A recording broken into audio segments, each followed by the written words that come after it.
Hello అండి, శ్రోతలకు నమస్కారం. కృతయుగ్ నవల 10వ భాగానికి స్వాగతం అండి. చదువుతున్నది లక్ష్మి. సీఎం క్యాంపు కార్యాలయం. సాయంత్రం సరిగ్గా 4 గంటలు. స్నిగ్ధతో పాటు కృతయుగ్, కాంచన, అన్నారావు, అనంతస్వామి 5గురు సీఎం ఎదురుగా కూర్చునున్నారు. స్నిగ్ధ అభ్యర్థన మేరకు సౌండ్ ప్రూఫ్ హాల్లో సమావేశం వద్దకి మీడియాని కానీ సిబ్బందిని కానీ రానియలేదు. సీఎం చీఫ్ సెక్రటరీని కూడా బయటే ఉంచారు. స్నిగ్ధ ఏదీ దాచకుండా క్లుప్తంగా జరిగిందంతా సీఎంకు వివరించింది. శంభులింగయాచారి రాసిన లేఖ నకళ్లను, రాగిరేకుల్ని కూడా చూపించింది. అంతా శ్రద్ధగా విన్నాడాయన. మీ మాటల్ని బట్టి దీవి మీద అపారమైన నిధి ఉందని అర్థమవుతోంది.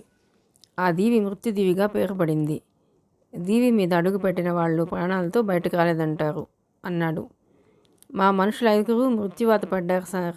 వాళ్ళ ఎముకల గూళ్ళు ఇంకా దీవి మీద పడున్నాయి అన్నాడు అన్నారావు. దీవిని సురక్షితం చేయడం ముఖ్యం. అందుకే రాత్రి మేము అక్కడ నాగబలి క్రతువు చేసి కావలి నాగశక్తుల్ని పరిశీలించాం అన్నాడు అనంతస్వామి. అంటే ఇప్పుడు దీవి మీద అడుగుపెట్టిన వాళ్ళెవరూ చనిపోరు అంతేగా? సందేహ నివృత్తి కోసం అడిగాడు సీఎం. అవును సార్, కానీ నిధి కోసం తవ్వకాలు జరపడానికి ఇంకా చాలా తతంగం ఉంది. అవన్నీ ముగించి తవ్వకాలు జరిపాకే అసలు లోన పరిస్థితి ఏమిటి, ఎంత నిధి ఉంది అనేది తెలుస్తుంది అన్నాడు అనంతస్వామి. ఓసారి అందరినీ కలిగి చూసి గొంతు సవరించుకున్నాడు సీఎం. మీరు చూపిన ఆధారాలు, మీ మాటల్ని బట్టి దీవి మీద అపారమైన నిధులు ఉన్నాయని అర్థమవుతోంది. అది మా స్టేట్కి చెందిన నిధి. ఆ నిధిని ఆలయాలకు వెచ్చించడం ఎంతవరకు కరెక్టో అర్థం కావడం లేదు. ఎప్పుడో 1800 సంవత్సరాల క్రితం రాజశాసనాన్ని ఇప్పుడు పాటించాలా? ఆ నిధిని రాష్ట్ర సర్వతోముఖాముఖి వృద్ధికి, ప్రజా సంక్షేమానికి ఉపయోగించవచ్చు. అది మా ప్రాంతపు పూర్వీకుల సొత్తు. దాని మీద సంపూర్ణ అధికారం మాకే ఉండటం న్యాయం అన్నాడు. అప్పుడు కృతయుగ్ కల్పించుకుంటూ, సార్, మీకు తెలియని విషయాలు కాదు. ప్రజా సంక్షేమానికి వెచ్చిస్తున్న నిధులు ప్రజాపతి నిధులు దళారీల జేబులు నింపుతున్నాయి. జలయజ్ఞం పేరుతో ఆరంభమైన వివిధ ప్రాజెక్టు పథకాలు ధనయజ్ఞంగా మారి నాయకులు, కాంట్రాక్టర్లు ఒక్క ప్రాజెక్టు పూర్తి కాకుండానే వేల కోట్ల రూపాయలు మింగేశారు. ఈరోజు ఆంధ్రప్రదేశ్ను గమనిస్తే పరిస్థితి మీకు అర్థమవుతుంది. అవినీతి లంచగొండితనం పెరిగిపోయింది. ఐఏఎస్లు, ఐపీఎస్లు, మంత్రులు, నాయకులు, కాంట్రాక్టర్లు ఒక్కొక్కరే జైలు పాలవుతున్నారు. నాయకుల్లో ముందు చూపు, చిత్తశుద్ధి లోపించడం వల్ల ఎవరికి వారు అందినంత దోచేసుకుంటున్నారు. ధరలు చుక్కలంటుతున్నా అడిగే నాదుడు లేదు. సామాన్యుడి గోడు పట్టించుకునేవాడు లేడు. ఇక దేవాదాయ శాఖలో జరుగుతున్న అక్రమాలు, అవకతవకల గురించి చెప్పక్కర్లేదు. ఇదంతా ఎందుకు చెప్తున్నానంటే, ఈ నిధి మీద పెత్తనం నాయకుల చేతుల్లోకి పోతే అక్కడ దేవుడికి మిగిలేదేమీ ఉండదు. ఆ కాలంలో భోజరాజులు ఒక లక్ష్యం కోసం ఎంతో పకడ్బందీగా నిక్షిప్తం చేసి ఉంచిన నిధి అది. ఆ లక్ష్యాన్ని కాదనే హక్కు ఎవరికీ లేదు. ఆ నిధిని ఎలా ఉపయోగించాలో చివరివాడైన విక్రమభోజుని శాసనం తెలియజేస్తోంది. నిధి మీద వివాదాలు తలెత్తకూడదని ముందుగానే మేము సుప్రీంకోర్టుని ఆశ్రయించడం జరిగింది. కోర్టు తీర్పును అనుసరించే నిర్ణయాలు తీసుకోవాల్సి ఉంటుంది అంటూ వివరించాడు. కానీ ఇది మా స్టేట్కి చెందిన నిధి. దీని మీద సంపూర్ణ హక్కు మాకే ఉండాలి. అలా ఉన్నప్పుడు ఇంతవరకు మీకు పూర్వపు ప్రభుత్వాలు కానీ మీ ప్రభుత్వం కానీ నిధిని బయటకు తీసే ప్రయత్నం ఎందుకు చేయలేదు? సూటిగా అడిగాడు కృతయుగ్. 1 కాదు 2 కాదు, సుమారు 1800 సంవత్సరాలుగా ఆది విష్ణువు, ఆయన దేవేరులైన వరలక్ష్మణ విగ్రహాలు క్షిప్రా నదిలో జలసమాధి స్థితిలో ఉన్నాయి. వాటిని శాశ్వతంగా అలాగే నదిలో వదిలేస్తారా? కృతయుగ్ మాటలకు ఉలిక్కిపడి చూశాడు సీఎం. ఆయనకి చిన్న షాక్. నమ్మలేకపోయాడు. విగ్రహాలు నదిలో ఉండటం ఏమిటి? నేను నమ్మను అని అన్నారు సీఎం. మీరు నమ్మినా నమ్మకపోయినా ఇది నిజం. శైవుల దండయాత్రలో గుళ్ళు పాడైన విగ్రహాలు నాశనం కాకూడదని ఆనాటి పూజారులు విగ్రహాన్ని శత్రువుల కంటపడకుండా నదిలో దాచారు. ఆ విగ్రహాలు ఇప్పటికీ ఇక్కడే ఉన్నాయి. అక్కడే ఉన్నాయి. తల అడ్డంగా ఊపారు సీఎం. No, impossible. విగ్రహాలు ఉన్నాయంటే నేను నమ్మను. ఉన్నాయని మీరు ఊహించారా, లేక వాటిని మీరు చూసారా అని అడిగారు. ఉన్నాయి సార్, మా నమ్మకం మమ్ము కాదు. తన మాటకి కట్టుబడి ఉన్నాడు కృతయుగ్. ఒక్క క్షణం ఆలోచించాడు సీఎం. నమ్మకాలు నిజమవుతాయని నేను అనుకోను. ఆధారాలు కావాలి. మీ వద్ద అలాంటివి ఏమీ లేవు. ఓకే, ముందుగా విగ్రహాలని బయటికి తీసి చూపండి. నిజమైతే ఆలయాల నిర్మాణంలో మా సహకారం కూడా ఉంటుంది అన్నారాయన. ఓకే సార్, విగ్రహాలను ముందే బయటికి తీసుకొస్తాం. శాటిలైట్ ఫోన్తో మీ ప్రతినిధి ఒకరిని మేము వెళ్ళేటప్పుడు మా వెంట పంపించండి. అలాగే ఆక్సిజన్ ఎక్విప్మెంట్తో నీటిలో మునిగి పనిచేయగల 2 గజ ఈతగాళ్ళను పంపించండి. రేపే తిరిగి దీవి మీదకు వెళతాం. విగ్రహాలను బయటకు తీయగానే మీకు ఇన్ఫామ్ చేస్తాం అని అన్నాడు కృతయుగ్. మీరు కోరిన విధంగా రేపు ఉదయం 3 మీ హోటల్కి వచ్చి కలుసుకునేలాగా ఏర్పాటు చేయిస్తాను. మీరు చెప్పినట్టుగానే ఈ విషయాలేవి ఇప్పుడే మీడియాకు తెలియడం అంత మంచిది కాదు. కొత్త వాళ్ళు ఎవరు దీవి మీదకు రాకుండా కాపలాకి కొంత పోలీస్ ఫోర్స్ని కూడా ఏర్పాటు చేయమని చెప్తాను. బెస్ట్ ఆఫ్ లక్, వెళ్ళిరండి అంటూ లేచారు. థ్యాంక్ యూ సార్ అని అన్నాడు కృతయుగ్. సీఎం వద్ద సెలవు తీసుకుని హోటల్కి తిరుగు ప్రయాణమయ్యారంతా. అనుకున్న విధంగా కృతయుగ్ వర్గం మర్నాడు దీవికి వెళ్ళడం వీలు కాలేదు. వరుసగా 2 రోజులు వర్షం పడటంతో ప్రయాణం వాయిదా పడింది. మధ్యప్రదేశ్ సీఎం తనిచ్చిన మాట మేరకు శాటిలైట్ ఫోన్తో తన మనిషి ఒకరిని ప్రత్యేకంగా పంపించాడు. అలాగే 2 గజ ఈతగాళ్ళు వచ్చారు. కానీ ఎగువన కురిసిన భారీ వర్షాలకు క్షిప్రా నదికి వరద నీరు తగలడంతో ప్రయాణం ఆపుకోవాల్సి వచ్చింది. 3వ రోజుకు వర్షం తగ్గింది. 4వ రోజుకు వరద కూడా తగ్గుముఖం పట్టింది. 5వ రోజున రోడ్డు మార్గంగా అడవి దారిలో ప్రయాణించి దీవి సమీపంలో నదీ తీరానికి చేరుకున్నారంతా. వస్తూ వెంట ఒక మగపడవను ట్రక్కులో ఎక్కించి తీసుకొచ్చారు. ప్రతిసారి నదీ మార్గంగా ప్రయాణం ఎక్కువ సమయం తీసుకుంటోంది. అందుకే ఈసారి రూట్ మార్చి ఉదయం 10 గంటలకే తీరం చేరుకున్నారు. మగపడవను నీటిలోకి దించారు. అక్కడి నుండి దీవి ఫర్లాంగ్ దూరం మించదు. మగపడవ 4 ట్రిప్పుల్లో అందరినీ దీవి మీదకు చేర్చింది. డ్రైవర్లను వెహికల్స్ వద్దే ఉంచి అందరూ త్వరగానే దీవికి చేరుకున్నారు. దీవి మీద కాలు పెట్టగానే కృతయుగ్ ఆలోచించాడు. ఆ కాలంలో ఆలయం తూర్పు ముఖంగా ఉండేది కాబట్టి విగ్రహాన్ని పశ్చిమ గోపురం మార్గంలో దీవి పశ్చిమ తీరానికి చేర్చి ఉండాలి.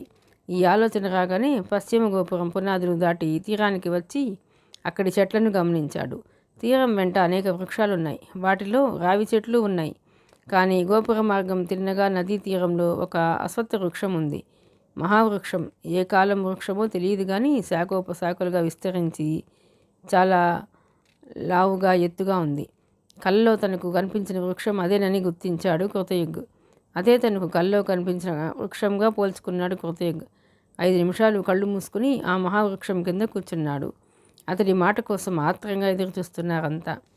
కృతయుగ్ కళ్ళు తెరిచాడు. ఈ వృక్షం నుండి నదిలోకి 100 అడుగుల దూరం వెళ్ళి అక్కడ ఇసుకను తొలగిస్తూ లోతుగా తవ్వండి అన్నాడు. గద ఈతగాళ్ళు 2 ఆక్సిజన్ సిలిండర్లను వీపు మీద బిగించుకుని ముక్కుకు ట్యూబ్ కనెక్ట్ చేసుకుని నీటిలో మునిగారు. తీరం నుంచి 100 అడుగుల దూరంలో నది 10 అడుగుల లోతు ఉంది. పారలతో అక్కడ ఇసుకను తొలగించడం ప్రారంభించారు. కృతయుగ్తో పాటు స్నిగ్ధ, కాంచనలు, అన్నారావు, అనంతస్వామి, మహీధర్, పీటర్, అనుచర వర్గం అంతా చెట్ల నీడను కూర్చుని తీవ్రంగా ఎదురు చూస్తున్నారు. నీటి లోపల ఇసుకను తవ్వడం అంటే చాలా శ్రమతో కూడిన పని. ఒక పక్క తవ్వుతుంటే మరో పక్క ప్రవాహం ఇసుకను తోసేస్తూ ఉంటుంది.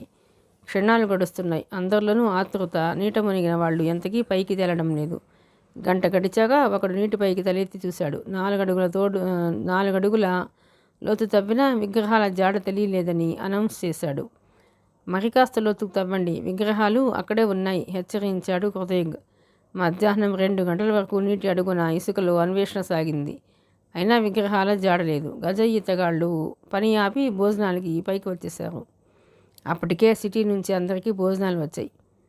అంతా భోంచేసి 1 గంట విశ్రాంతి తీసుకున్నారు. సాయంత్రం 4 గంటలకు తిరిగి అన్వేషణ ఆరంభమైంది.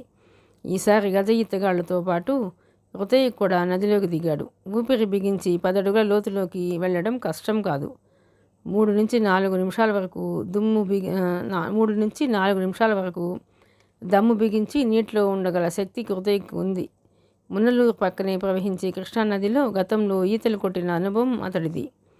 చేపల నీటి అడుక్కుపోయి ఇసుకను పరిశీలించాడు.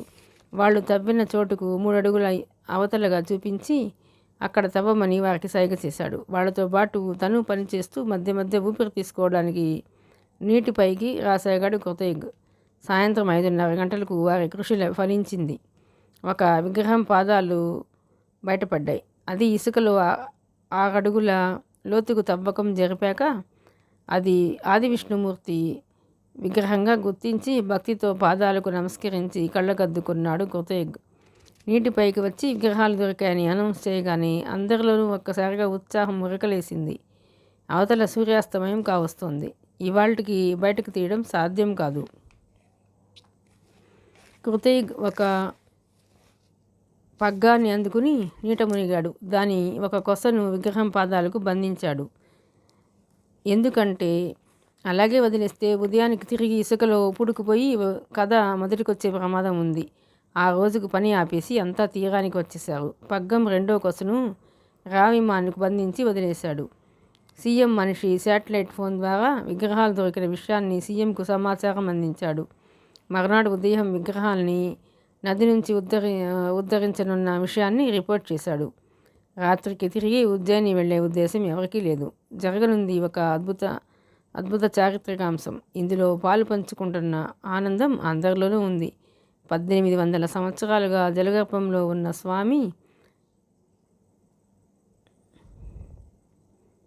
1800 సంవత్సరాలుగా జలగర్భంలో ఉన్న స్వామి తన దేవేరులతో దస్తం ఇవ్వబోతున్న సువర్ణ గడియలు ఇవి.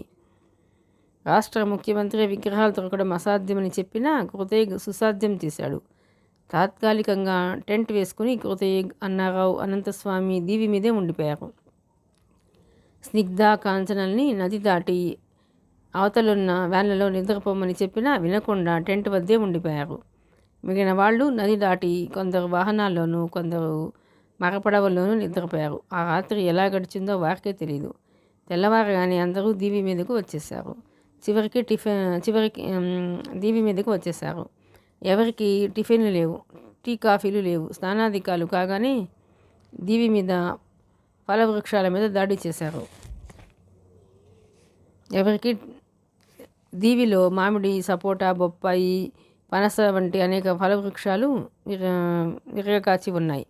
అలాగే కొబ్బరి చెట్లు ఉన్నాయి. కృతయుగ్ ఏమీ తీసుకోకుండా ఉపవాసం ఉంటానడంతో స్నిగ్ధ, కాంచనలు కూడా ఉపవాస దీక్ష తీసుకున్నారు. స్వామి జలగర్భం నుంచి బయటకు రాగానే కొట్టడానికి వచ్చినప్పుడే 50 టెంకాయలు దీవికి తీసుకొచ్చారు.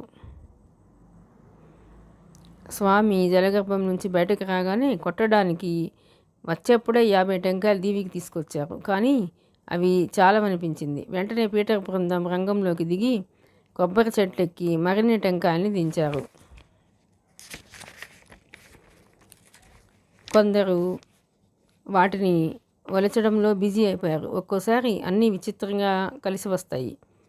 8 గంటలకు స్టేట్ ఆర్కియాలజీ డిపార్ట్మెంట్ నుండి 10 మంది దీవి మీదకి వచ్చి స్నిగ్ధను కలిశారు. వచ్చిన వారిలో సర్వేయర్లు, పురాతత్వ శాస్త్ర నిపుణులు, అనుభవజ్ఞులు ఉన్నారు. స్నిగ్ధ వారితో మాట్లాడుతుండగానే సుమారు 200 మంది సాయుధ పోలీసు బలగాలు దీవికి చేరుకున్నారు. సీఎం రాక సందర్భంగా దీవి దక్షిణ ప్రాంతంలోని చిన్న మైదాన ప్రాంతాన్ని మొక్కలు, పొదలు నరికి హెలికాప్టర్ దిగటానికి అనువుగా హెలీప్యాడ్ నిర్మించడంలో వారంతా బిజీ అయిపోయారు. ఇప్పుడు దీవిలో ఎటు చూసినా మనుషులు, ఒకటే సందడి, ఒకటే హడావుడి. దీవి మీద ఉన్న కోతులన్నీ తెల్లవారుతూ ఉండగానే నదిలో ఈదుకుంటూ పశ్చిమ దిశలో ఉన్న అడవుల్లోకి పారిపోయాయి. సరిగ్గా 9 గంటలకు ముందుగా స్నిగ్ధ, కాంచనలు మహావృక్షరాజం సాక్షాత్తు విష్ణు రూపమైన అశ్వత్థ వృక్షానికి పసుపు, కుంకుమలు పూసి భక్తితో ముమ్మారు ప్రదక్షిణ చేసి కొబ్బరికాయలు కొట్టారు. ధూపదీప నైవేద్యాలు సమర్పించారు. మిగిలిన వారు కూడా భక్తితో నమస్కరించారు. గజ ఈతగాళ్ళు ఇద్దరితో కలిసి కృతయుగ్ కూడా జలప్రవేశం చేశాడు. సరిగ్గా ఇదే సమయంలో భోపాల్ నుంచి బయలుదేరిన సీఎం హెలికాప్టర్ దీవికి చేరుకుంది. మైదానంలో మార్క్ చేసిన చోట హెలీప్యాడ్ మీద హెలికాప్టర్ సురక్షితంగా దిగింది. పోలీసు బలగాన్ని దీవి చుట్టూ భద్రతా ఏర్పాట్లు చూడమని ప్రత్యేకంగా ఆర్డర్ వేశారు ఆయన. అన్నారావు, అనంతస్వామిని స్వయంగా వచ్చి అశ్వత్థ వృక్షం సమీపంలోకి ఆయన తీసుకువెళ్లారు. ఆయన కోసం వేసిన కుర్చీలో కూర్చుని జరుగుతున్న పనుల్ని గమనించసాగారు ఆయన. సరిగ్గా 9:30కు పీటర్తో సహా అతని మనుషులు పగ్గాన్ని అందుకుని ఆది విష్ణు విగ్రహాన్ని తీరం వైపు లాగటం ఆరంభించారు. ఇది చాలా సున్నితమైన వ్యవహారం. విగ్రహం డ్యామేజ్ కాకుండా అతి జాగ్రత్తగా హ్యాండిల్ చేయాలి. ఇసుక మీద నెమ్మదిగా విగ్రహం జరుగుతుంటే కృతయ్య గజ ఈతగాళ్ళు ఇద్దరూ అనుసరిస్తూ వచ్చారు.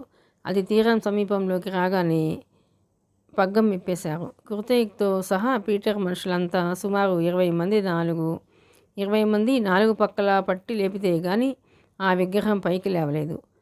నీటి నుండి విగ్రహం బయటపడగానే ఒక్కసారిగా హరినామ స్మరణతో ఆ ప్రాంతం మారుమోగింది. విగ్రహాన్ని అతి భద్రంగా స్లోపు వెంట పైకి తీసుకొచ్చారు. విగ్రహం కంటపడగానే సీఎం తన చైర్లోంచి లేచి సంభ్రమాశ్చర్యాలతో భక్తితో వీక్షించాడు. 6 అడుగుల నల్లరాతి భారీ విగ్రహం శంకుచక్ర గదా హస్తుడై అభయముద్రతో దర్శనమిస్తున్నాడు. స్వామి విగ్రహాన్ని అద్భుతంగా మలిచిన ఆనాటి శిల్పుల్ని ఎంత పొగిడినా తక్కువే అనిపించింది. హడావుడిగా నదిలో దాచటంలో స్వామి ఒంటి మీద మణిమయ కంఠాభరణం, భుజకీర్తులు విగ్రహాన్ని అంటిపెట్టుకుని అలాగే ఉండిపోయాయి. స్వామి దర్శనంతో పొలికించిపోయారంతా.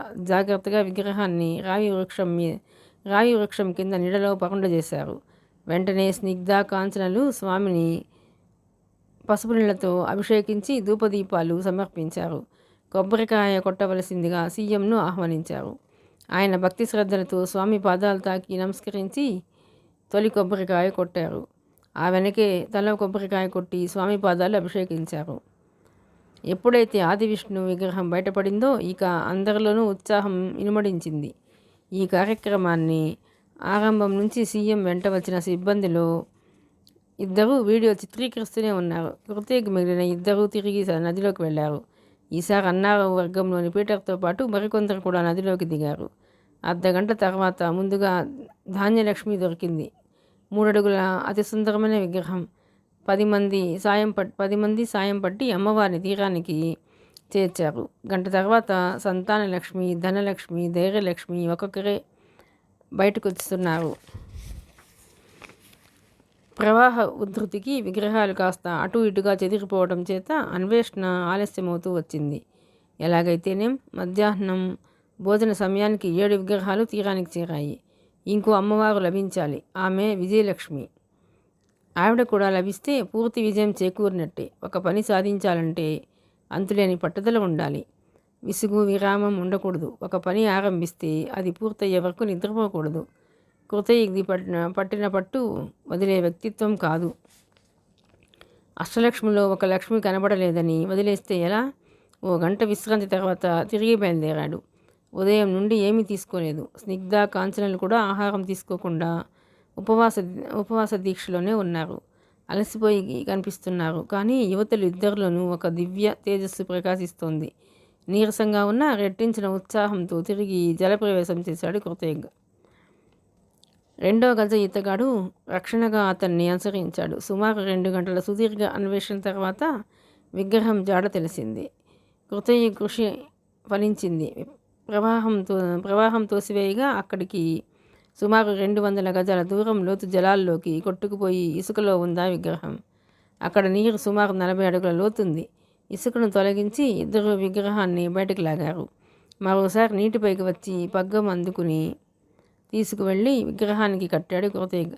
పీటర్ మనుషులు తాడుపట్టి లాగడం ఆరంభించగానే ఇసుక మీద జారుతూ తీరం వైపు కదిలింది విగ్రహం. విగ్రహం వెంట అనుసరించి వచ్చాడు కృతయ్య. తీరం 50 అడుగుల దూరంలో ఉందనగా పగ్గం విప్పేశారు. పీటర్ మనుషులు నీటిలో దూకి తలో చెయ్యి వేసి విజయలక్ష్మి అమ్మవారి విగ్రహాన్ని పైకి లేపారు. ఒక్కసారిగా ఆనందోత్సాహాలు వెల్లివిరిశాయి అక్కడ. విగ్రహాన్ని జాగ్రత్తగా తెచ్చి వరుసలో ఉంచారు. స్నిగ్ధ కాంచనలు అమ్మవారికి పసుపు నీళ్లు జల్లి ధూపదీప నైవేద్యాలు సమర్పించి కొబ్బరికాయలు కొట్టి నమస్కరించారు. సీఎంతో సహా అంతా కొబ్బరికాయలు కొట్టారు. కృతయ్య నదిలో స్నానం చేసి వచ్చి పొడి దుస్తులు ధరించాడు. అప్పటికి పొద్దు పడమర వాలింది. రావి వృక్షం కింద మధ్యలో ఆది విష్ణుమూర్తి, ఆయనకు అటు నలుగురు ఇటు నలుగురుగా అష్టలక్ష్ములు ఎంతో కన్నుల పండుగగా దర్శనమిస్తున్నారు. విష్ణుమూర్తి నిలబడి ఉండగా అమ్మవారంతా కూర్చున్న స్థితిలో ఉన్నారు. సీఎం స్వయంగా నిమ్మరసం ఇచ్చి కృతిక్, స్నిగ్ధ, కాంచనల ఉపవాస దీక్ష విరమింపజేశాడు. ఆయన చాలా ఆనందంగా ఉన్నాడు. కృతిక్ భుజం తట్టి ముఖ్యమంత్రి అభినందించాడు. ఎక్కడో హైదరాబాద్ నుంచి వచ్చి ఈ మహత్కార్యాన్ని సాధించారంటే మిమ్మల్ని ఎంత పొగిడినా తక్కువే. అంతేకాదు, ఇలా మీరు రోజు ఉజ్జయినికి ఇక్కడికి షటిల్ సర్వీస్ చేయడం ఇప్పుడు సాధ్యం కాదు. మీకే కాదు, మాకు ఇప్పుడు ఈ దీవి మీద బాధ్యత పెరిగింది. మా వంతు సహకారం అందించుకుంటే మేము ఘోర తప్పిదం చేసినట్టు అవుతుంది. మీరు ఇక్కడ ఉండిపోయి మిగిలిన పనులు చూడండి. హోటళ్ల నుండి మీ లగేజీ ఇక్కడికి మా వాళ్ళు చేరుస్తారు. ఆలయ నిర్మాణాల వరకు విగ్రహాలను ఇలా ఆరు బయట ఉంచలేం. అంతవరకు ఇదే చోట తాత్కాలికంగా షెడ్డు నిర్మించి దేవతా విగ్రహాన్ని నిలిపి మిగతాది పూజాధికాలు ఆరంభం కావాలి. మీరు నివసించడానికి గుడారాలు ఏర్పాటు కూడా ఈ రాత్రికే జరిగిపోతుంది. ఇక్కడ నిధి కోసం చేయాల్సిన పూజాధికాలు ఏమిటో ఆలోచించండి. నా సెక్రటరీకి చెప్తే శాటిలైట్ ఫోన్ ద్వారా నాకు తెలియజేస్తాడు. ఇక నిధి విషయంలో వివాదాలు తప్పవు. సుప్రీంకోర్టు తీర్పుకు కట్టుబడదాం అంటూ తన అభిప్రాయం వివరించాడు సీఎం. అంతేకాదు, సెక్రటరీకి ఏం చేయాలో తగిన సూచనలు, సలహాలు ఇచ్చి సాయంత్రం 5 గంటలకు అందరి వద్ద సెలవు తీసుకుని హెలికాప్టర్లో భోపాల్ వెళ్ళిపోయారు ఆయన. ఇక ఆ తర్వాత ఆగమేఘాల మీద సాగిపోయాయి పనులు. మరునాడు ఉదయం ఉజ్జయిని స్థానిక పత్రికలు దీవి గురించి కొన్ని సంచలన వార్తా కథనాలు ప్రచురించాయి. మృత్యుదీవిలో నరసంచారం అనే పతాక శీర్షికతో ఒక పత్రిక ఎంతో కాలంగా మనిషి అన్నవాడు కాలు మోపడానికి భయపడిన దీవి మీదకు ఇప్పుడు యథేచ్ఛగా రాకపోకలు సాగిస్తున్నది ఎవరు, అక్కడ ఏం జరుగుతోంది అంటూ తమకు తోచింది రాస్తే, మరో పత్రిక ఇంకో అడుగు ముందుకేసి హైదరాబాద్ నుంచి ఒక ముఠా దీవి మీద నిధి కోసం వచ్చి ఉజ్జయినిలో తిష్ట వేసిందనే రూమర్లు వినిపిస్తున్నాయి. దీన్ని రుజువు చేస్తూ దీవి మీద పూజలు చేసిన ఒక ముఠాను స్వయంగా నగర పోలీసు కమిషనరు సిబ్బందితో వెళ్ళి అరెస్ట్ చేసి తీసుకొచ్చి కూడా వదిలేయడంలో మర్మమేమిటి అంటూ ప్రశ్నిస్తూ తన కథనం ప్రచురించింది. దీవి మీద ఎవరికీ తెలియకుండా ఏదో జరుగుతోంది. సాయుధ పోలీసు బలగాల్ని అక్కడికి తరలించడమే అందుకు నిదర్శనం. సీఎం గారు భోపాల్ నుంచి హెలికాప్టర్లో హడావిడిగా దీవిని దర్శించి వెళ్ళడం పలు అనుమానాలకు తావిస్తోంది. ప్రభుత్వమే నిధిని తవ్వితీసే ప్రయత్నాలు ఆరంభిస్తోందా అనే సందేహాలు తలెత్తుతున్నాయి. ఏమైనప్పటికీ మీడియాను దీవి వైపు రాకుండా అడ్డుకుంటున్న తీరు చూస్తే ప్రజలకు తెలియకుండా ప్రభుత్వంలో పెద్దలే నిధిని తీసి పంచుకునే ఆలోచనలు ఉన్నారా అంటూ మరో పత్రిక తన అనుమానాలను బయటపెట్టింది. ఇవి కాకుండా లార్జ్ సర్క్యులేషన్ గల ఇంగ్లీషు, హిందీ, ఇతర భాషల్లోని పత్రికల్లోనూ మరికొన్ని వార్తలు ప్రచురితమయ్యాయి. అవన్నీ ప్రజలను అయోమయంలో పడేయడంలో సఫలమయ్యాయి కానీ అసలు విషయాన్ని చెప్పలేకపోయాయి. ఇదిలా ఉండగా తెల్లవారేసరికి దీవి మీద రంగురంగుల గుడారాలు అనేకం వెలిశాయి. తెల్లవారుతుండగానే పూలు, పూజా ద్రవ్యాలతో ఒక వేద పండితుడైన పూజారి, ఆయన అసిస్టెంటు దీవికి చేరుకున్నారు. రాత్రికి రాత్రే చెట్ల కింద పొదలు, డొంకలు నరికి తొలగించబడ్డాయి. ఆ ప్రాంతాన్ని పాములు విషకీటక రహితం చేసి నేలను చదును చేశారు. గుడారాలు నిర్మించి ఫోల్డింగ్ కార్డ్స్ వేయబడ్డాయి. రెండు షిఫ్టుల్లో దీవి మీద రాత్రి పగలు కాపలా ఉండాలి కాబట్టి దీవి దక్షిణ భాగంలో వారి కోసం విశాలమైన టెంట్లు వేయబడి ఇనుప మంచాలు కొన్నిటిని ఏర్పాటు చేశారు. ఈ పనులన్నీ స్టాండ్ బైలైట్ల కాంతిలోనే చకచకా సాగించారు మనుషులు. అంతేకాదు, రావి వృక్షం కింద పందిరి వేశారు. పందిరి మీద కొబ్బరాకులతో కప్పి నీడ ఏర్పరిచారు. విగ్రహాలను వరుసగా నిలబెట్టి సపోర్ట్గా వెనుక గొయ్యల్ని భూమిలో పాతారు. ఈ పనులన్నీ పూర్తి అయ్యేసరికి అర్ధరాత్రి దాటిపోయింది సమయం. విగ్రహాలకు సమీపంలోని గుడారంలో కృతయ్య అనంత స్వామిలు పడుకున్నారు. పక్క గుడారంలో స్నిగ్ధ, కాంచనలకు, తర్వాత గుడారంలో అన్నారావు, మహీధర్ నిద్రించారు. మిగిలిన 4 గుడారాలు పీటర్ వర్గం తీసుకుంది. ఆ పైన ఉన్న గుడారాల్లో మిగిలిన ఇబ్బంది సర్దుకున్నారు. మర్నాడు ఉదయానికి విద్యుత్ శాఖకు చెందిన 3 సీనియర్ అధికారులు, 10 మంది సిబ్బంది, కేబుల్స్, వైర్లు, స్విచ్ బోర్డు, ఇతర సామగ్రితో సహా వచ్చి చేరారు. నదికి తూర్పు తీరం సమీపంలోంచే హైవోల్టేజీ పవర్ లైన్ ఒకటి వెళుతోంది. దీవి మీద అవసరమైన చోట్ల చెట్లకు లైట్లు బిగించారు. గుడారాల్లోకి లైట్లు, ఫ్యాన్లు సౌకర్యం కల్పించారు. నది అవతల నుంచి పవర్ కేబుల్ని నదిలోంచి తీసుకొచ్చి దీవి మీద సప్లై ఏర్పాటు చేశారు. మధ్యాహ్న సమయానికి ఈ పనులన్నీ పూర్తి చేసుకుని విద్యుత్ శాఖ సిబ్బంది తమ మనిషి ఒక్కడిని అక్కడ వదిలి వెళ్ళిపోయారు. ఉదయం 7 గంటలకి 10 మంది వంటవాళ్ళు, ఒక మేస్త్రితో కూడిన బృందం వంట సామాగ్రి, గ్యాస్ సిలిండర్లు, కూరగాయలు, పప్పులు ఇలా సకల ఏర్పాట్లతో దీవికి చేరుకుంది. దీవి ఆగ్నేయంలో వాళ్లకు టెంట్ ఏర్పాటు చేయగా వాళ్ళ వంట పనులు ఆరంభించారు. మధ్యాహ్నం భోజనం వేళకు మరో 4 మగపడవలు దీవికి చేరుకున్నాయి. బోటుకు 4 సాయుధ పోలీసుల చొప్పున ఆ బోట్లు దీవి చుట్టూ కాపలా తిరగనారంభించాయి.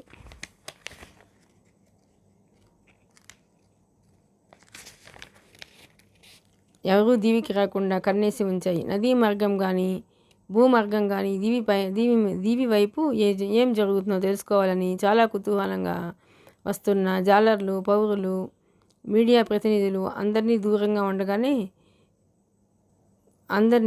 ఉండగానే తిప్పి పంపించసాగారు. నది నుంచి ఉద్ధరించబడిన విగ్రహాలకు ఉదయం నుంచే శాస్త్రోక్తంగా పూజాధికారులు నిర్వహించారంభించారు. ప్రత్యేకంగా వచ్చిన పూజారులు దీవి మీద అడుగుపెట్టిన ఎవరూ వెనక్కి వెళ్ళే అవకాశం లేదు. కాబట్టి ఏం జరుగుతుందో బయట ప్రపంచానికి తెలిసే అవకాశం లేదు. విద్యుత్ శాఖ నుంచి వచ్చిన సిబ్బందికి పూర్తి వివరాలు తెలియలేదు. బయటకు వెళ్ళిన వాళ్ళ నుంచి బయటపడే ఆ సమాచారం చాలా తక్కువ. ఇది ఇలా ఉందనగా తమ తదుపరి కార్యక్రమం గురించి అనంతస్వామి గుడారంలో అంతా సమావేశమై చర్చించుకున్నారు. కృతిక్ వెంట కాంచన మాత్రమే వచ్చింది. అనంతస్వామి ఓసారి అందరినీ చూసి దీర్ఘంగా నిట్టూర్చాడు. ఇంతవరకు పనులన్నీ సజావుగా సాగిన లక్ష్యానికి మనం ఇంకా దూరంలోనే ఉన్నాం. ముఖ్యంగా ఇక్కడ నాగశక్తులను తొలగించినప్పటికీ భూమి లోపల నిధిని ఆవహించి ఉన్న ధనశక్తి, దీన్నే ధనపిశాచి అని కూడా అంటారు. అతి ప్రమాదకరమైన శక్తి అది. ఆకలితో నకరకలాడుతూ అది చేస్తున్న మూలుగు ధ్వనులు మనం వింటూనే ఉన్నాం. తానుగా అది బయటకు రాదు.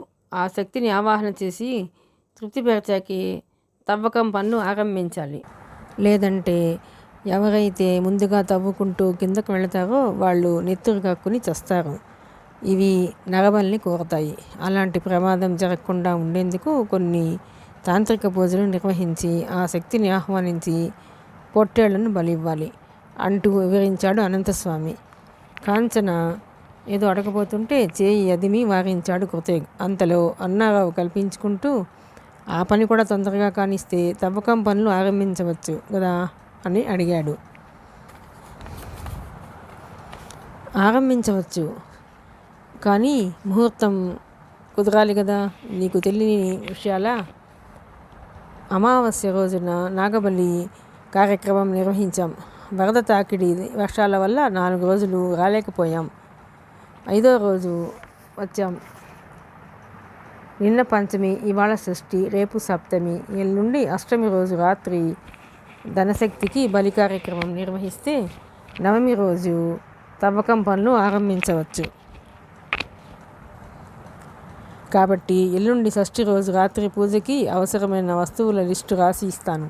వాటితో పాటు 5 పొట్టేళ్లను సిద్ధం చేయించాలి. వాటిని సమకూర్చమని చెప్పండి అంటూ వివరించాడు అనంతస్వామి. ఇక్కడ ఈ చర్చ సాగుతున్న సమయంలో అక్కడ స్నిగ్ధ తన గుడారంలో తమ ఆర్కియాలజీ డిపార్ట్మెంట్ నుంచి వచ్చిన 10 మంది అధికారులతో సమావేశమై ఉంది. వారికి ఆలయాలు, వాటి నిర్మాణం గురించి నిక్షిప్తంగా వివరిస్తోంది. ఒక పేపర్ మీద దీవి మీది ఆలయం, నది ఆవల 4, యువతల 4 అష్టలక్ష్ముల ఆలయాలను మార్క్ చేస్తూ దీని నుంచి ఒక్కో ఆలయం ఏ దిక్కులో ఎన్ని కిలోమీటర్ల దూరంలో ఉండవచ్చో అధికారులకు అర్థమయ్యేలా పేపర్ మీద సూచించడమే కాదు, అందరికీ సవివరంగా వివరించింది. ఆలయాలతో పాటు శిథిలమైన ఆయా గ్రామాల గురించి చెప్పింది.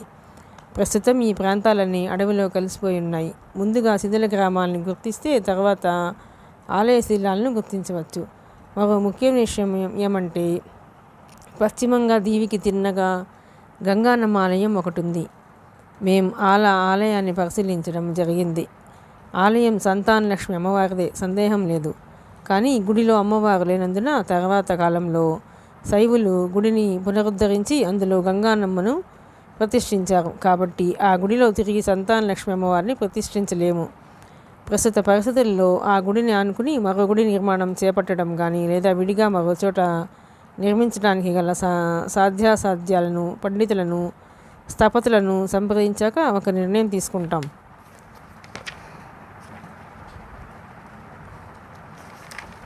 కాబట్టి ఆ గుడిని వదిలేసి మిగిలిన 7 ఆలయాల జాడ మీరు తెలుసుకోవాలి.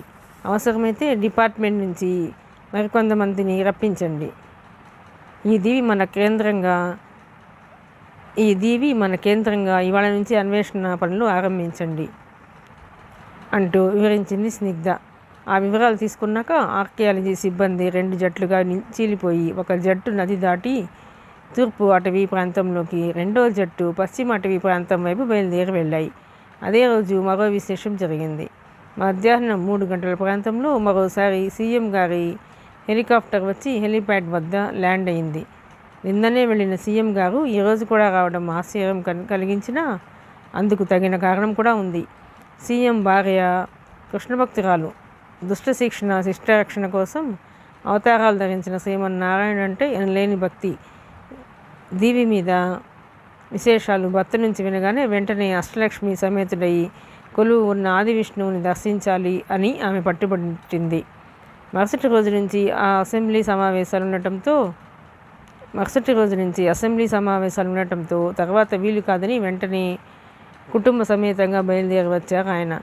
వెంట భార్య, 2 కొడుకులు, కోడళ్ళు, కూతురు, అల్లుడు, మనవళ్ళు, మనవరాళ్లతో మొత్తం 12 మంది హెలికాప్టర్ దిగారు. కృతయుగ్ బృందం ఆయనకు స్వాగతం పలికింది. సీఎం అక్కడందరికీ కృతయుగ్ బృందం ఆయనకు స్వాగతం పలికింది. సీఎం అక్కడందరికీ వసతి ఏర్పాట్లు, లోటుపాట్లు గురించి అడిగి తెలుసుకున్నారు. అందరినీ కృతయుగ్ విగ్రహాల వద్దకు తీసుకువెళ్ళాడు. విగ్రహమూర్తులను చూడగానే సీఎం భార్య భక్తి పారవస్యంతో పులకించిపోతూ సాష్టాంగ దండం ప్రమాణాలు అందించారు. పసుపు కుంకుమలు సమర్పించి కొబ్బరికాయ కొట్టారు. పూజారులు సీఎం కుటుంబం పేరున ప్రత్యేక పూజలు నిర్వహించి అందరికీ తీర్థప్రసాదాలు భక్తి శ్రద్ధలతో అందించారు. కుటుంబం అంతా పందిరి కింద విగ్రహాల వద్ద పూజలో ఉండగానే సీఎం కృతయుగ్ అనంతస్వామి అన్నారవులతో విడిగా సమావేశమై మాట్లాడారు. అనంతస్వామి తాము చేపట్టబోతున్న కార్యక్రమాల గురించి వివరించాడు. సీఎం తన కుటుంబ సభ్యులతో సాయంత్రం 5 గంటల వరకు అక్కడే ఉన్నారు. తర్వాత వారంతా హెలికాప్టర్లో బయలుదేరి వెళ్ళిపోయారు. మర్నాడు ఉదయం భోపాల్, మధ్యప్రదేశ్ అసెంబ్లీ సమావేశాలు యథాప్రకారంగానే వేడిగాను వాడిగాను ఆరంభమయ్యాయి. పత్రికల్లో రోజు వస్తున్న వార్తా కథనాలు ప్రతిపక్షాలకు ప్రధాన అస్త్రాలయ్యాయి. దీవి మీద నిధి గురించిన సమాచారం, పోలీసు బలగాలను దీవికి తరలించడం, అక్కడ ఏం జరుగుతుందో తెలియకుండా చాలా రహస్యంగా ఉంచడం, మీడియాను కూడా దీవికి అనుమతించకుండా ఆ ప్రాంతాన్ని నిషేధిత ప్రాంతంగా ఉంచడం, సీఎం స్వయంగా 2 సార్లు దీవికి వెళ్ళి రావడం మొదలైన విషయాలపై ప్రతిపక్షాలు వివరణ కోరుతూ పట్టుబట్టడంతో సభా కార్యక్రమాలు స్తంభించాయి. ప్రతిపక్షాల సంగతి అలా ఉంచితే స్వపక్షంలో కూడా ఈ విషయంగా నిరసన గళాలు గుసగుసలు వినిపించడంతో సీఎంకు ఏదో ఒకటి చేయాల్సిన పరిస్థితి ఏర్పడింది. 2 సార్లు సభ వాయిదా పడిన పరిస్థితిలో మాత్రం మార్పు రాలేదు. అటువంటి క్లిష్ట పరిస్థితిలో ఇక ఈ విషయాన్ని దాచి ప్రయోజనం లేదనిపించింది. ఇందులో రహస్యం ఏమీ లేకపోయినా కొన్ని భద్రతాపరమైన కారణాల చేత ఈ విషయాన్ని ఇంతవరకు రహస్యంగానే ఉండాల్సి వచ్చింది. దయచేసి ఈ విషయాన్ని సభలో ఇంతటితో వదిలేసి మిగిలిన కార్యక్రమాలను చేపడదాం.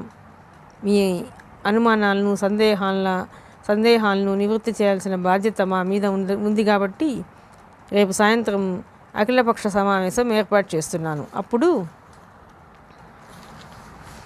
జరిగిందంతా మీ ముందు ఉంచుతాం, అంతవరకు ఓపికగా ఉండాలి అంటూ సభకు హామీ ఇవ్వడంతో తాత్కాలికంగా ఆ గొడవ సద్దుమణిగింది. మరునాడు ఉదయం శాటిలైట్ ఫోన్ ద్వారా సీఎం కృతయ్యకి ఫోన్ చేసి పరిస్థితి వివరించారు. హెలికాప్టర్ పంపిస్తాను, బయలుదేరి భోపాల్ వచ్చి అఖిలపక్ష సమావేశంలో పాల్గొని జరిగిందంతా వివరించాల్సిందిగా కోరటం జరిగింది. వెళ్ళి రావడానికి కృతయ్యకి అభ్యంతరం ఏమీ లేదు, కానీ అనంతస్వామి అభ్యంతరం లేవనెత్తాడు. సూర్యాస్తమయంలోనే పూజను ఆరంభించాలి. అర్ధరాత్రికి ధనపిశాచిని ఆవాహన చేసి పొట్టేళ్లను బలి ఇవ్వాలి. శక్తిని ఆవాహన చేసినప్పుడు శక్తిని ఆవాహన చేసినప్పుడు అనూహ్య సంఘటనలు ఏమన్నా జరిగితే సాయపడగలవాడు తమలో ఒక్కడూ లేడు కాబట్టి దీవి మీద అందరి క్షేమం కోసం కృతయ్య దీవి మీదే ఉండాలి అంటూ పట్టుబట్టాడు. పోనీ స్నిగ్ధని వెళ్ళి రమ్మని అడిగితే తను ఒంటరిగా వెళ్ళలేనంది. అధికారులతోనూ నలుగురిలోనూ ఎంత తెలివిగా మాట్లాడినప్పటికీ ఇలాంటి సభలు సమావేశాల్లో ప్రసంగించే అలవాటు ఆమెకు లేదు. వివరించడంలో తడబాటు పొరపాట్లు దొరలవచ్చు. వారు అడిగే ప్రశ్నలకు తగు రీతిలో తగు సమాధానం చెప్పలేకపోవచ్చు ఇత్యాది భయాలతో కృతయ్యకి రాకుండా తను వెళ్ళనంది. పరిస్థితిని అంతా గమనిస్తున్న కాంచన ఒక నిర్ణయానికి వస్తూ, అక్క, ఎందుకు భయపడతావు? బావను ఇక్కడే ఉంచేద్దాం, నీ వెంట నేను వస్తాను, మన ఇద్దరం వెళదాం, 2 పనులు అవుతాయి అంది. ఆ విధంగా కాంచనతో స్నిగ్ధ భోపాల్ వెళ్ళడానికి అంగీకరించడంతో అప్పటికి ఆ సమస్య పరిష్కారమైంది. మధ్యాహ్నం భోజనాలైన కాసేపటికి హెలికాప్టర్ వచ్చింది. స్నిగ్ధ, కాంచనలు అందులో భోపాల్ వెళ్ళారు. అఖిలపక్ష సమావేశం ఉన్న కారణంగా అసెంబ్లీని మధ్యాహ్నం వరకు నిర్వహించి మరుసటి ఉదయానికి వాయిదా వేశారు స్పీకర్. సాయంత్రం 3 గంటలకి అసెంబ్లీ భవనంలోనే ఉన్న ప్రత్యేకమైన హాల్లో అఖిలపక్ష సమావేశానికి ఏర్పాట్లు జరిగాయి. అధికార ప్రతిపక్ష పార్టీల నేతలంతా సమావేశానికి హాజరయ్యారు. మృత్యుజీవి గురించి, నిధి గురించిన విశేషాలు తెలుసుకోవాలని అందరిలోనూ ఆతృత కనిపిస్తోంది. ఈ సమావేశానికి మీడియాలు కూడా అనుమతించారు. దేశ ప్రజలకు కూడా ఈ విశేషాలు తెలియాల్సిన అవసరం ఉంది. ఇంకా ఎక్కువ రోజులు ఈ విషయాన్ని దాచి ఉంచటం వల్ల తమ అధికార పార్టీ మీద ప్రజల్లో ప్రతికూల ప్రభావం చూపిస్తుందని ఆయన భయం. అందుకే ప్రింట్ మీడియా, టీవీ ఛానల్స్కు సంబంధించిన రిపోర్టర్లందరినీ అనుమతించారు. అఖిలపక్ష సమావేశం ఆరంభమైన అర్ధగంట లోపలే స్నిగ్ధ, కాంచనలు అక్కడికి చేరుకున్నారు. హెలికాప్టర్ దిగిన స్నిగ్ధ, కాంచనలను డైరెక్ట్గా అక్కడికి తీసుకురావటం జరిగింది. ఈ లోపల సీఎం గారు తన ఉపన్యాసంలో నిధి గురించి కొంత ప్రస్తావించడం జరిగింది. అమ్మాయిలిద్దరి రాకతో ఆయన తేలిగ్గా ఊపిరి తీసుకున్నారు. కృతయ్యకి రాలేదేమి? స్నిగ్ధని చిన్నగా అడిగాడు సీఎం. మేము వచ్చాం కదా సార్, కృతయ్యకి రావడానికి వీలు కాలేదు అంటూ బదులిచ్చింది కాంచన. చీరా జాకెట్లో సంప్రదాయంగా ఒద్దికగా ఎంతో అందంగా మెరిసిపోతున్న యువతలిద్దరినీ అంతా ఆశ్చర్యంగా చూస్తున్నారు. డయాస్ మీద సీఎం పక్కనే వారిద్దరికి 2 చైర్స్ వేశారు. టేబుల్ మీది మైక్ను ముందుకు లాక్కున్న సీఎం, ఈ అమ్మాయిలిద్దరూ ఎవరా అని మీకు ఆశ్చర్యంగా ఉండొచ్చు. మీ అందరిలోనూ దీవి గురించి అనేక సందేహాలున్నాయి. మీడియా వారు సృష్టించిన భయాలున్నాయి. సృష్టించిన అంటూ ఎందుకన్నాను అంటే, తాము అరాకొరగా విన్నదానికి ఊహాగానాలు జోడించి సంచలన వార్తలుగా ప్రజల్లోకి వదలటం ఎంతవరకు కరెక్టో మీడియా వారు పునరాలోచించాలి. వాస్తవాలు తెలుసుకోకుండా కథనాలు వినిపించడం మంచిది కాదు. మీ సందేహాలు తీర్చడం కోసం వీరిద్దరిని ప్రత్యేకంగా ఇక్కడికి పిలిపించాము. ఈ అమ్మాయి పేరు స్నిగ్ధ. స్నిగ్ధ ఎవరో కాదు, సెంట్రల్ మినిస్టర్ శివప్రసాద్ గారి అమ్మాయి. ఆర్కియాలజీ డిపార్ట్మెంట్ భాషా విభాగంలో ఆఫీసర్ అంటూ క్షణమాగారు సీఎం. ఎమ్మెల్యేలతో పాటు మీడియాకు చెందిన అంతా విస్మయంగా చూశారు. ఒకసారి అందరినీ కలిసి చూసి తన మాటలు కంటిన్యూ చేశారు ఆయన. ఇక ఈ అమ్మాయి పేరు కాంచన. హైదరాబాద్కు చెందిన ప్రముఖ వ్యాపారవేత్త ఆత్మకూరు అన్నారావు గారి కుమార్తె. స్నిగ్ధ, కాంచనలు మంచి స్నేహితులు, సొంత అక్కా చెల్లెళ్ళలా ఉంటారు, అలాగే పిలుచుకుంటారు. వీరంతా ఉజ్జయిని ఎందుకు వచ్చారు, ఏం జరిగిందనేది స్వయంగా వారే చెప్పటం బాగుంటుందని పిలిపించాను అన్నారు. సీఎం పరిచయం చేస్తున్నప్పుడే స్నిగ్ధ, కాంచనలు వినయంగా సమావేశంలో అందరికీ లేచి నమస్కరించి కూర్చున్నారు. సీఎం కూర్చోగానే కాంచన లేచి, మీ సందేహాలు తీర్చడం కోసమే మేము వచ్చాం, మీరు సందేహాలు అడగవచ్చు అంది. ఏం జరిగిందో ముందు మీరు చెప్పండి, మా సందేహాలు తర్వాత అడుగుతాం అంటూ ముందు వరుసలోని ఎమ్మెల్యే ఒకరు సూచించారు. స్నిగ్ధ లేచి నిలబడింది. మైక్ తన ముందుకు లాక్కుంది. 5 నిమిషాలు మాట్లాడింది కానీ ఆ పైన ఆమె వల్ల కాలేదు. అంతమంది ప్రజాప్రతినిధులు మీడియా వాళ్ల ముందు ఇలా ప్రసంగించడం తొలి అనుభవం కారణంగా తడబాటు, అలాగే పొరపాటున కొన్ని విషయాలు నోరు జారితే తమలో కొందరికి ఇబ్బందులు తప్పవనే భయం మరోపక్క ఆమెను కంగారు పెట్టాయి. ఎందుకంటే ఇందులో సున్నితమైన అంశాలు చాలా ఉన్నాయి. జరిగింది చెప్పేటప్పుడు దంతెవార సంఘటనలు కానీ, నిధి కోసమే అన్నారావు వర్గం ఉజ్జయిని వచ్చిన సంగతులు కానీ పొరపాటున ఎటువంటి పరిస్థితుల్లో కూడా బయటకు తెలియకూడదు. అలాగే దీవికి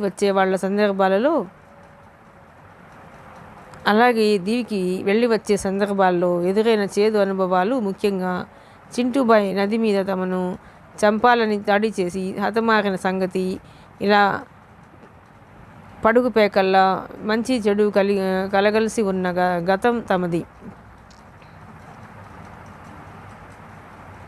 కాబట్టి కంగారుతో ఏ విషయం చెప్పాలి, ఏ విషయం చెప్పకూడదో విశ్లేషించుకోకపోతే చాలా ఇబ్బంది వస్తుంది. స్నిగ్ధ ఇబ్బంది గమనించిన కాంచన, అక్క నేను మాట్లాడనా అంది చిన్నగా. అంది స్నిగ్ధ. వెంటనే లేచిన కాంచన స్నిగ్ధను కూర్చోమని చెప్పి తను మైక్ అందుకుంది. క్షమించాలి, ఆరోగ్యం బాగాలేని కారణంగా స్నిగ్ధ ఎక్కువసేపు మాట్లాడలేదు. కాబట్టి మిగిలిన విషయాలు నేను వివరిస్తాను అంటూ టక్టకా తనదైన శైలిలో మాట్లాడడం ఆరంభించింది. ప్రతి మనిషిలోనూ ఏదో ఒక ఆర్ట్ ఉంటుంది. సందర్భం వచ్చినప్పుడు కానీ బయటపడదు. ఎట్టి మనుషుల్ని సమ్మోహితుల్ని చేస్తూ చక్కగా మాట్లాడడం ఒక కళ. కాంచన ప్రసంగం వింటూ మొదటిసారిగా ఆమెలోని సమర్థతను గుర్తించి ఆశ్చర్యపోయింది స్నిగ్ధ. కొంచెం కూడా నదురు బెదురు లేకుండా ఎంతో అనుభవం ఉన్న వక్తల గడగడా మాట్లాడేస్తుంది. తన మాటల గారడీతో కథ మొత్తం మార్చేసింది. ఎక్కడా దంతెవార సంఘటన కానీ, తన తండ్రి నిధుల్ని తవ్వి తీసే ఒక ముఠా లీడర్ని కానీ, కృతయ్య చింటూబాయ్ స్పర్ధలు, క్షిప్రా నది మీద పోరాటంలో చింటూబాయ్ వాడి మనుషుల్ని హతమార్చటం కానీ ఏదీ తన ప్రసంగంలో చోటు చేసుకోకుండా జాగ్రత్త పడింది. ఆమె ప్రసంగ సారాంశం ఏమంటే, భోపాల్లో ఎవరో అమ్మితే అలంకార వస్తువుగా ఉంటుందని కొని పురాతన రాగి గొట్టం ఒకదాన్ని హైదరాబాద్ తెచ్చాడు తండ్రి అన్నారావు. ఆ గొట్టంలో ఏదో విశేషం ఉందని సందేహించిన తను దాన్ని తన స్నేహితురాలైన స్నిగ్ధకు చూపింది. స్నిగ్ధ ఆర్కియాలజీ డిపార్ట్మెంట్ మనిషి కాబట్టి మూత తెరవగా రాగిరేకు సగభాగం కనిపించింది. ఆ రాగిరేకు మీద నిధి గురించి కొంత సమాచారం ఉంది, కానీ పూర్తి వివరాలు తెలియదు. ఈ విషయం తమ స్నేహితుడైన కృతయ్యకి చెప్పినప్పుడు అలాంటిదే ఒక రాగి గొట్టం కృష్ణా జిల్లా కంచికర్ల మండలంలోని తమ ఊరు మునలూరులో తమ ఇంట్లో వంశపారపర్యంగా ఉన్నట్టు చెప్పాడు. దాన్ని కూడా తెరవగా 2వ రాగిరేకు అందులో లభించింది. రెంటిని కలిపి చూసినప్పుడు చాలా ఆసక్తికరమైన విషయాలు తెలిసాయి. అలాగే రాగిరేకులో లభించిన తాళపత్రాల వలన చారిత్రక అంశాలు తెలిసాయి. ఇది అంతా చూసిన తర్వాత నిజాలు తెలుసుకోవాలని ఉజ్జయినికి వచ్చారు. తమకు రక్షణగా తన తండ్రి, ఇతరులు, మంత్రవాది అనంతస్వామి వచ్చారు అంటూ క్లుప్తీకరించి చాలా సహజంగా నమ్మే విధంగా వివరించింది. అంతేకాదు, నిధి విషయంలో వివాదాలు తలెత్తకూడదని ముందుగానే సుప్రీంకోర్టుకు తెలియపరిచిన సంగతి చెప్పింది. ఆలయాల పునరుద్ధరణ ధ్యేయంగా తాము పనిచేస్తున్నట్టు కూడా ఆమె వివరించింది. సో జరిగింది మీ ముందు ఉంచాం. సీఎం గారు మా తపన శ్రమలను గుర్తించి మాకు సహకారం అందిస్తున్నారు. మా ప్రయత్నాలు మేము చేస్తున్నాం. ఇందులో మీ అభ్యంతరాలు కానీ సందేహాలు కానీ ఉంటే అడగొచ్చు అంటూ కూర్చుంది. స్నిగ్ధ అభినందనపూర్వకంగా కాంచన చేయి అదిమింది. 1 నిమిషం నిశ్శబ్దం తర్వాత ఒక ఎమ్మెల్యే లేచి నిలబడ్డాడు. నిజంగా అక్కడ నిధి ఉందనే మీరు అనుకుంటున్నారా అన్నాడు. ఉంది కాబట్టే గడిచిన 1800 సంవత్సరాలుగా ఎంతోమంది దీని మీద కాలు పెట్టి ప్రాణాలు పోగొట్టుకున్నారు. దీవి మీద మానవ కళంకాలు, ఎముకలు గూళ్లే అందుకు నిదర్శనం. వాటిని తొలగించిన పోలీసులే అందుకు సాక్ష్యం. నిధి ఉంది కాబట్టి అది అన్యాక్రాంతం కాకూడదని ఆ కాలం వారు అక్కడ బలమైన కావలి శక్తుల్ని ఏర్పరిచారు. అయితే ఎంత నిధి ఉంది అని అడక్కండి, కళ్ళతో చూడండి ఏమీ చెప్పలేం అంది కాంచన. మేడం నిధి ఉందే అనుకుందాం. నిధి ఉందే అనుకుందాం. ఆ నిధి మా ఉజ్జయిని రాజ్య నిధి. మా ప్రజలది, దాని మీద పెత్తనం మాకు ఉండాలి కానీ ఎక్కడి నుంచో వచ్చిన మీరు సుప్రీంకోర్టు నిర్ణయించడం ఏమిటి, ఇది మాకు ఎలా సమ్మతం అవుతుంది అంటూ మరో ఎమ్మెల్యే గట్టిగా నిలదీశాడు ఆవేశంగా. చిరునవ్వుతో అతన్ని చూసింది కాంచన. మీ సమ్మతమో ఈనాటి ప్రజల సమ్మతమో ఇక్కడ ముఖ్యం కాదు, నిధిని దాచిపెట్టిన వారి లక్ష్యం ముఖ్యం. అలాగే నిధి మొత్తం మీ రాజ్య ప్రజలది అనుకోవటం కూడా సరికాదు. భోజరాజులు పక్క రాజ్యాల్ని కూడా జయించి సామంతుల నుండి కప్పాలు వసూలు చేసేవారు. నిధిలో పక్క రాష్ట్రాలకి వాటా ఇద్దామంటారా అని కాంచన అడగగానే సభలో నవ్వులు వినిపించాయి. భోజరాజులు ఒక లక్ష్యంతో ఆ నిధిని దాచిపెట్టారు. ఆ నిధిని ఎలా వినియోగించాలో స్పష్టంగా రాసించారు. వారి ఆశయం నెరవేర్చాలనే ప్రయత్నమే కానీ ఇందులో మా స్వార్థం ఏమీ లేదు. ఆలయాలు పునరుద్ధరించబడాలి అంది. అందువల్ల మాకేమిటి, మా రాష్ట్రానికి ప్రయోజనం ఏమిటి? కాంచన మాటలకు అడ్డు వస్తూ అడిగాడు అదే శాసనసభ్యుడు. రాష్ట్రానికా మీకా అడిగింది. నేను అడిగింది రాష్ట్రం కోసం. నిధి మాది, పెత్తనం ఎవరిదో అయితే మేమెలా ఒప్పుకుంటాం? ఊరుకోమని మేము అనటం లేదే. సుప్రీంకోర్టులో మీ వాదనలు వినిపించుకోవచ్చు. తీర్పుకు మేము కట్టుబడతాం. మీరు కూడా కట్టుబడి ఉండాలి. పెత్తనం మీకు ఇస్తే ఏం జరుగుతుందో అందరికీ తెలుసు. ఇక మీకేమిటి లాభం అన్నారు? ఏం లాభం కావాలి? పెత్తనం మీదైతే ఏం చేస్తారు? పర్సంటేజీనా, వాటానా? నిధిని తలో కాస్త పంచుకుంటారా? అందినది అంతా దోచేస్తారా? ఈరోజు దేశం మొత్తం మీద ఉన్న రాజకీయ నాయకులు, ప్రజాప్రతినిధులు ఏం చేస్తున్నారు? ప్రజాధనాన్ని ఎలా దోచుకుంటున్నారు? దేశ ప్రజలు అంతా చూస్తూనే ఉన్నారు. అణా కాని పనికి కూడా 10 రూపాయల విలువ పెంచి పని జరుగుతుందో లేదో కానీ కాగితాల మీద లెక్కలు చూసి పర్సంటేజీ ప్రకారం కింద స్థాయి నుంచి పై వరకు దోపిడీనే కదా. ఒక్కో రాష్ట్రంలోని భాగోతం ఎవరికి తెలీదు?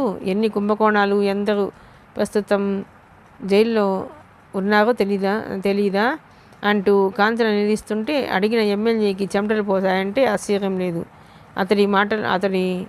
అతడికి మాట్లాడే అవకాశం కూడా ఇవ్వలేదా కాంచన? మీరు అడిగిన ప్రశ్నల్లో చివరిది, మీ రాష్ట్రానికి ఏమిటి లాభం అని. మీరు కానీ మీ ప్రభుత్వం కానీ పైసా పెట్టుబడి పెట్టకుండానే దేశంలో ఎక్కడా, ఆ మాటకు వస్తే ప్రపంచంలోనే ఎక్కడా లేనటువంటి ఒక అద్భుతమైన ఆది విష్ణు ఆలయ పద్మదళాకారంలో అష్టదిక్కుల్లో అష్టలక్ష్ముల ఆలయాల నిర్మాణం జరుగుతుంది. ఆ ప్రాంతం ఒక దివ్య పుణ్యక్షేత్రం కాబోతుంది. అంతేకాదు ఉజ్జయిని నుండి దీవి వరకు నది మీద బోటు ప్రయాణాలు పెరుగుతాయి. దానివల్ల తీర్థయాత్రికులు వెళ్ళి వెచ్చుతారు. మీ పర్యాటక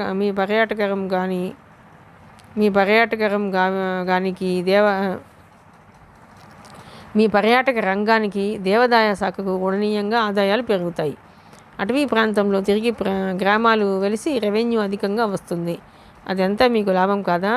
ఇక మా స్నిగ్ధ ఇంట్రెస్ట్ ఏమిటంటారా? ఇక్కడి పరిశోధనల వలన మరుగుపడిన ఆ కాలం చరిత్ర, భోజరాజుల కాలం నాటి చారిత్రక వస్తువుల సేకరణ, అలాంటి పరిస్థితులు తెలుసుకోవడం ప్రధాన అంశాలు. ఇవన్నీ మా కోసం కాదు, మీకోసం, మీ రాష్ట్రం కోసం, ఉజ్జయిని పూర్వవైభవాన్ని లోకానికి చాటడం కోసం. సో మేము చెప్పవలసింది చెప్పాం. మీ అభ్యంతరాలు ఇంకా ఏమన్నా ఉంటే కోర్టు ద్వారా మాకు తెలియజేయవచ్చు. అనర్గళంగా మాట్లాడి ప్రశ్నలు అడగదలుచుకున్న వారి నోళ్లు మూయించింది కాంచన. ఆ తర్వాత విలేకరులు అడిగిన కొన్ని ప్రశ్నలకు స్నిగ్ధ సమాధానం ఇచ్చింది. సీఎం అనుమతితో ఆదివిష్ణు, అష్టలక్ష్మి అమ్మవార్ల విగ్రహాల ఫోటోగ్రాఫ్ని మీడియాకు విడుదల చేసింది. ఈ కార్యక్రమంతో ముగిసేసరికి సాయంత్రం 5:30 గంటలు దాటిపోయింది సమయం. కాంచన, స్నిగ్ధల వివరణతో ప్రతినిధులు, మీడియా వర్గం కూడా సంతృప్తి చెందినట్టయింది.